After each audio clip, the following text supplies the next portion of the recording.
میرا نام ڈاکٹر عمران یاسین ہے. میں بچوں کا اسپیشلسٹ ہوں اور گزشتہ 13 سال سے بچوں کی علاج کی خدمات سے انجام دے رہا ہوں. اب ویڈیوز ہم نے سلسلہ شروع کیا ہوا ویکسینز کا، اور جس میں ہم نے شروع میں ویکسینز کے ریگارڈنگ بتا دیا تھا کہ ویکسین کی ڈیولپمنٹ کس طرح ہوتی ہے، اور کئی اہم سوالوں کو اس میں جواب دے دیے تھے ہم نے کہ ویکسینز کیوں امپورٹنٹ ہیں، اور ویکسینز کے بنانے کا طریقہ کار کیا ہے، اور اس سے ہم کئی سے نکال سکتے تھے کہ اس میں کئی جو اہم جو شکوک و شبہ لوگوں کے ہوتے ہیں کہ ویکسین کے اندر کوئی ایک چیز شامل کر دی، دوسری چیز شامل کر دی کسی نے خاموشی کے ساتھ، تو وہ کس طرح سے اس کو پریونٹ کیا جا سکتا ہے یا پریونٹ کیسے کرتی ہے دنیا اس کو. اب دوسرا اس کا جو حصہ میں آپ سے ڈسکس کرنا چاہتا ہوں وہ بھی بڑا اہم ہے.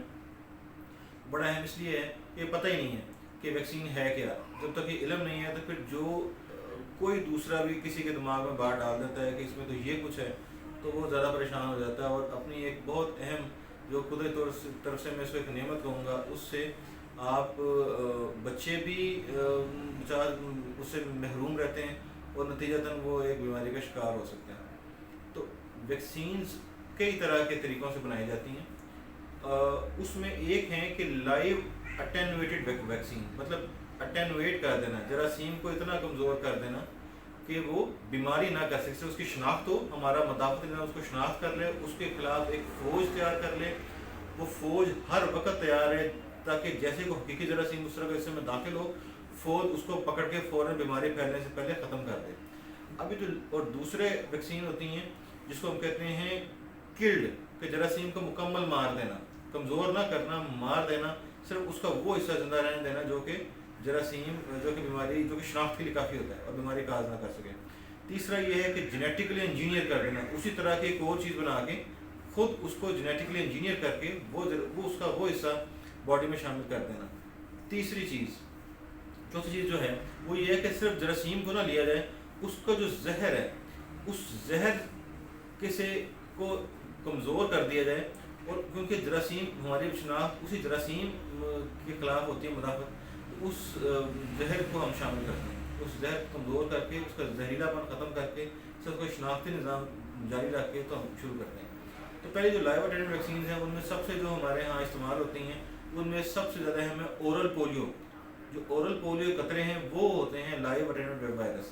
اس کے علاوہ جو خسرے کی ویکسین ہے، جو کن پیڑوں کی ویکسین ہے، اور روبیلا یہ جراثیم ہوتا ہے اس کی جو ویکسین ہے، یہ ساری لائیو اٹینویٹڈ ہی ہیں.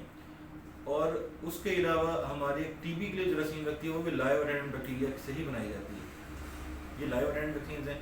اس کے علاوہ دوسرے ہیں ٹاکسائڈس، اس کے اندر آپ کے خناق ڈپتھیریا، اس کی جو ویکسین ہے وہ ٹاکسائڈ سے بنائی، کیونکہ ٹاکسن کو کا وہ حصہ جو جسم شناخت کرتا ہے اس کو ہم ٹاکسائڈ کہتے ہیں. ٹاکسائڈ کی بیس پہ بنائی گئی ویکسین ہوتی ہے، وہ ڈپتھیریا کی ہے، خناق کی. پرٹسس کالی کھانسی کی جو ویکسین ہے، یا ٹیٹنس تشنج، ٹیٹنس جو حاملہ خواتین کو بھی لگائی جاتی ہے، بچوں کو بھی لگائی جاتی ہے، اور اکثر کسی چوٹ کے بعد بھی لگائی جاتی ہے. وہ ٹاکسائڈ ہے، اس میں جراثیم شامل نہیں ہوتا. اور اس طرح اب تیسرا حصہ جو ہے وہ جینیٹکلی انجینئرڈ ویکسین ہے. جینیٹکلی انجینئرڈ جو ویکسینز ہیں اس میں ہیپیٹائٹس بی کی ویکسین وہ جینیٹکلی انجینئرڈ ہے. اور جو کلڈ ویکسینز ہیں اس کے اندر انجیکٹیبل پولیو ہے. اب پولیو کو جب ٹیکہ لگنا شروع ہو گیا جو اب لگاتے ہیں دنیا بھر میں، تو ہمیشہ سے لگاتے تھے، ہمارے ہاں بھی لگانا شروع کر دیا انجیکٹیبل پولیو، کہ پولیو کا ٹیکہ لگایا جائے. اس کے اندر وائرس کلڈ ہوتا ہے. یہی فرق ہے اورل پولیو کے اندر اور انجیکٹیبل پولیو کے اندر. اب اگلا جو حصہ ہے وہ ہے جینیٹکلی انجینئرڈ. جینیٹکلی انجینئرڈ جو ویکسین ہوتی ہے اس کی کامن ہمارے ہاں جو اگزامپل ہے وہ ہے ہیپیٹائٹس بی ویکسین. تو ایک بات کو آپ سمجھ لیں کہ دنیا کے مختلف حصوں میں مختلف لیبارٹریز میں ہر وقت ہر جراثیم کے اوپر کام ہو رہا ہوتا ہے کہ کس طرح سے اس سے بچاؤ کا نظام، اس ویکسین اس طرح سے بنائی جا سکے کہ وہ اس کے خلاف کوئی وہ مدافعتی نظام تو کام کرے لیکن وہ بیماری نہ کاز کرے. اس طرح کرونا کے اندر اب ہمیں جو چائنیز ویکسین ملی وہ اٹینویٹڈ ویکسین تھی. اسی طرح سے جو امریکن ویکسین ہے فائزر کی، یا وہ ایم آر این اے تھی، ویل ویکسین تھی، ان کی جینیٹکلی انجینئرڈ تھی.